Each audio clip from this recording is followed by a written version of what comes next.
Hello students, कैसे हैं आप लोग। 11वीं क्लास के एग्ज़ाम कई स्कूलों में हो चुके हैं, कई बच्चों के अभी बचे हुए हैं। तो इस मंथ के लास्ट तक एग्ज़ाम फाइनली हो जाएंगे सभी के। 11वीं तो हमारी जैसे तैसे हो गई है सर, अब बारी है 12वीं की, क्योंकि 11वीं में कुछ कमियां भी रही हैं। कुछ लोगों ने अच्छा भी पढ़ा है, ऐसा नहीं है, कुछ लोगों की कमियां रहती हैं। मोस्टली लोग यही करते हैं क्योंकि 11वीं है सर, आराम से निकल जाएगी। आज हमें यही समझना है कि 11वीं के वो कौन से चैप्टर हैं जो 12वीं के पर्सपेक्टिव से इम्पोर्टेंट हैं। हमें 1 बाय 1 उन चैप्टरों को समझना है। तो आज के इस वीडियो का मुख्य उद्देश्य यही है कि हमें क्लास 11 और क्लास 12 के जो भी बेसिक्स चीज़ें हैं उनके बारे में डिस्कस करना है, उनके बारे में समझना है कि क्लास 11 में क्या है और क्लास 12 में क्या है। क्लास 11 का सिलेबस आपका ये है, क्लास 12 का सिलेबस आपका ये लिखा हुआ है। 11 के वो कौन से चैप्टर हैं जो 12 के पर्सपेक्टिव से इम्पोर्टेंट हैं, हमें वो करना ही पड़ेगा बेटा ना। अगर आपने 11 के वो चैप्टर्स जो 12 के पर्सपेक्टिव से इम्पोर्टेंट है वो नहीं किए, उनके बेसिक्स नहीं स्ट्रॉन्ग हैं, तो आप 12 में गुड स्कोर नहीं कर पाएंगे। आपको करना ही पड़ेगा, है ना। तो 1 बाय 1 हम उन्हीं चैप्टर्स से स्टार्ट करते हैं जो आपके 12 के पर्सपेक्टिव से इम्पोर्टेंट है, ठीक है। तो 11वीं क्लास में जब हम देखते हैं तो पहले हमारा चैप्टर आता है बेटा सेट्स।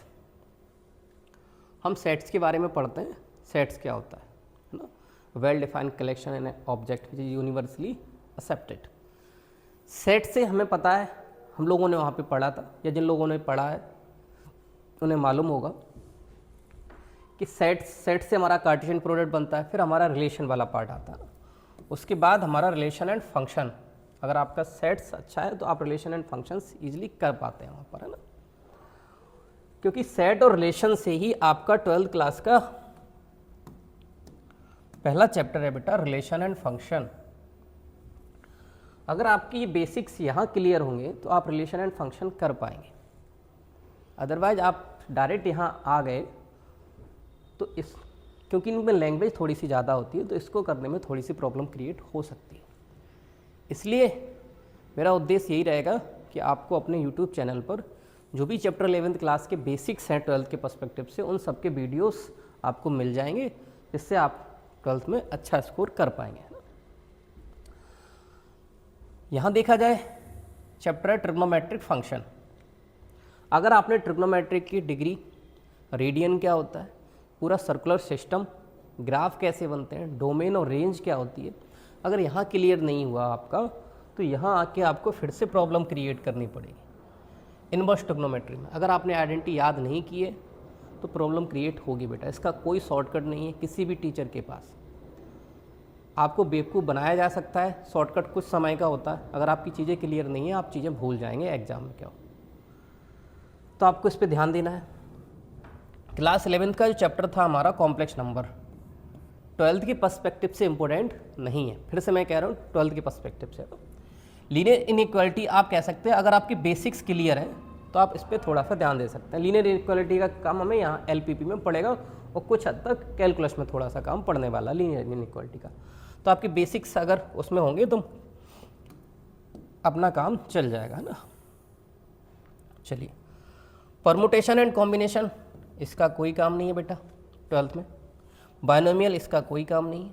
सीक्वेंस एंड सीरीज का इसका कोई काम नहीं। स्ट्रेट लाइन का कुछ हिस्सा मैं आपसे कहूँगा आपको करना पड़ेगा, जैसे स्लोप्स जब हम वहाँ पर पढ़ते हैं, स्लोप क्या होता है, कैसे स्लोप फाइंड करते हैं, स्ट्रेट लाइन के थ्रू कैसे निकाला जाता है। एम इक्वल जब हम यहाँ डायरेक्ट लिखेंगे tan theta y2 minus y1 x2 minus x1 कैसे आया, तो सारी चीज़ें यहीं से निकल के आती हैं। इसके बाद आते हैं हम कॉनिक सेक्शन पे। इसमें हम पढ़ते हैं बेटा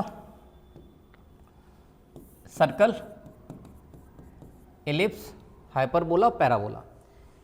ये चैप्टर आपके कैलकुलस के लिए बहुत इंपॉर्टेंट है। अगर आपका ये चैप्टर हो जाएगा तो आप इसमें एप्लीकेशन ऑफ इंटीग्रेशन में इसका यूज होगा। स्ट्रेट लाइन और सर्कल का एप्लीकेशन ऑफ इंटीग्रेशन में यूज होने वाला है ना।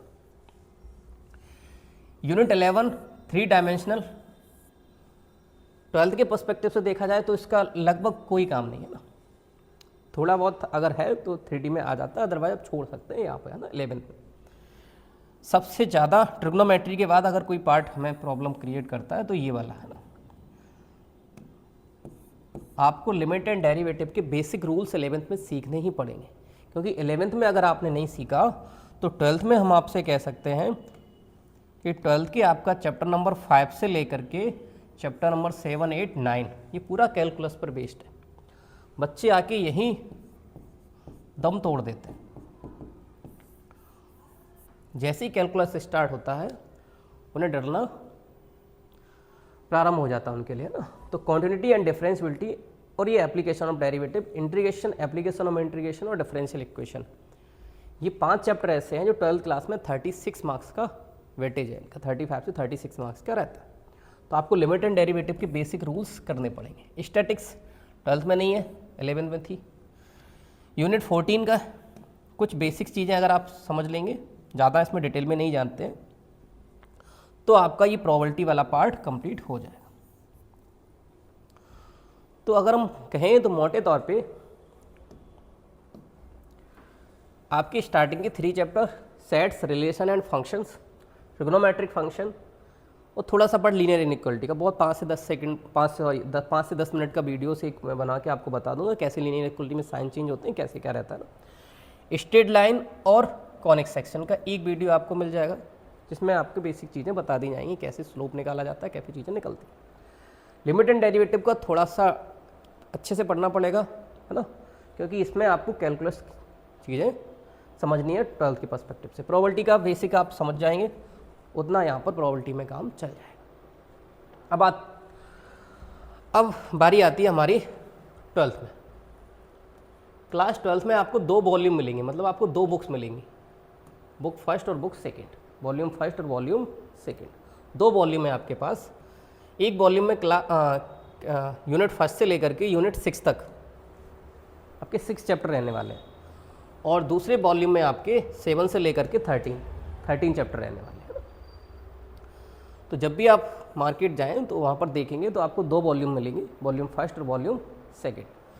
वॉल्यूम फर्स्ट में आपके 6 चैप्टर हैं, वॉल्यूम सेकेंड में आपके 7 चैप्टर हैं।